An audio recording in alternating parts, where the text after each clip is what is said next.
হাদিসে বসে কাল আল্লাহ এবং কাল রাসূলের মাধ্যমে আমি আমার পরবর্তী সন্তানদেরকে যেই চেতনায় উদ্বুদ্ধ করব, যদি প্রয়োজনে আল্লাহর জন্য, আল্লাহর দ্বীনের জন্য, আল্লাহর পয়গম্বরের ইজ্জতের হেফাজতের জন্য যদি আমি কারাবরণকে, কারা নির্যাতনকে সহাস্যে আমি বরণ করতে না পারি, মসনদে হাদিসে বসার কোন অধিকার আমার নাই, কোন অধিকার আমার নাই।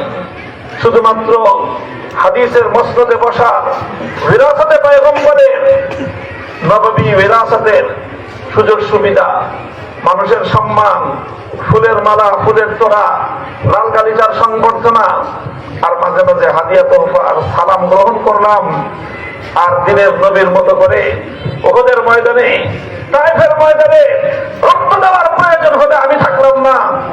আমি মনে করি এই যদি হয় আমাদের অবস্থা, তাহলে আমরা সত্যিকার ওয়ারিসে নবী হিসেবে নিজেদেরকে পরিচয় দিতে ব্যর্থ হব। কাজেই কোনো আক্ষেপ নাই, কোনো আফসোস নাই। 3 বছর সময়, এটা আমাদের ব্যর্থ হয় নাই। আমি মনে করি আমাদের এই 3 বছর আমার আগামী সন্তানদের জন্য একটা পথ প্রদর্শনের কাজ করবে। 3000 সন্তান জন্ম নিবে, আল্লাহ নবীর ইসলাম দিয়ে ছিনিমিনি খেলা হবে, আর আমাদেরকে বলবেন শুধুমাত্র নীরব থাকতে, শুধু আমাদেরকে বলবেন নমনীয় থাকতে। আমি বলি নমনীয় আমরা থাকতে জানি, নম্র ভাষায় কথা বলতে আমরা জানি, নমনীয় থাকবো, নম্র থাকবো। কিন্তু মনে রাখবেন, আল্লাহর পয়গম্বরের ইজ্জত নিয়ে ছিনিমিনি খেলা হলে, আল্লাহর পয়গম্বরের ইজ্জত নিয়ে যারা ছিনিমিনি খেলবে, সেই শাতিমে রাসূলকে আল্লাহর জমিনে এক মুহূর্তের জন্য আমরা বরদাস্ত করতে পারবো না। জীবন থাকতে কি থাকবে না, কারাগারের ভিতরে থাকতে হবে না বাইরে থাকতে হবে, এই সব কিছুর চেয়েও আমাদের কাছে বড় প্রশ্ন হলো, আমার এই জন্মভূমিতে আমার নবীর ইজ্জতের ঠান্ডা সমুন্নত থাকবে কি থাকবে না। আমার নবীর ইজ্জতের ঠান্ডা যদি ভুলুণ্ঠিত হয়ে যায়, তাহলে নবীর ইজ্জতের ঠান্ডা ভুলুণ্ঠিত হওয়া আমাদের মাথার টুপি নয়, আমার ঘাট থেকে মাথার কল্লা কেটে জমিনে পড়ে যাওয়া এর চেয়ে অনেক ভালো, এর চেয়ে অনেক শ্রেয়। নবীর ইজ্জতের ঠান্ডা যদি সমুন্নত রাখতে না পারি, লক্ষ লক্ষ আলেম, লক্ষ লক্ষ নবীর নাম নেনেওয়ালা উম্মত, এই জীবন আমাদের মিছা এবং বৃথা জীবন হিসেবে পরিণত হবে।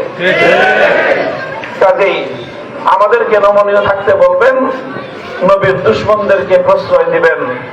এটা যদি হয়, তাহলে এই দেশকে আমরা শত বলেও শান্ত রাখতে পারবো না, এবং আমরা সে কথা বলবো না।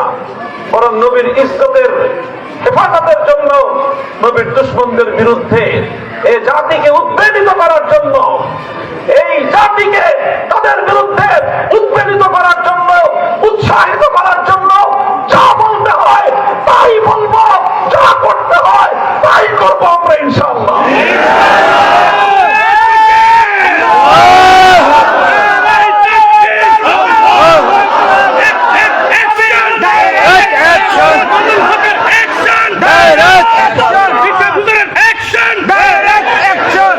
আমাদের নিকটবর্তী আকাবির যাদেরকে আমরা দেখেছি, শাইখুল হাদিস আল্লামা আজিজুল হক রাহমাতুল্লাহ আলাইহি, তিনি কারাবরণ করেছেন।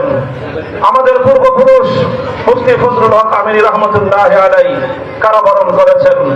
আমাদের পূর্বপুরুষ আল্লামা জুনায়েদ মাহবুবনগরী রাহমাতুল্লাহ আলাইহি কারাবরণ করেছেন। তারা আমাদের জন্য উত্তম নমুনা রেখে গিয়েছেন। আমরা দিনের জন্য আল্লাহর কাছে আফিয়াতের দোয়া করি, নিজেরা নিরাপদে থাকতে চাই, দেশ, জাতি, সরকার সবাইকে নিরাপদে রাখতে চাই। কিন্তু যখনই আল্লাহ এবং তার রাসূলের ইজ্জতের প্রশ্ন আসবে, তখন মনে রাখবেন, কোন নসিহত, কোন আইন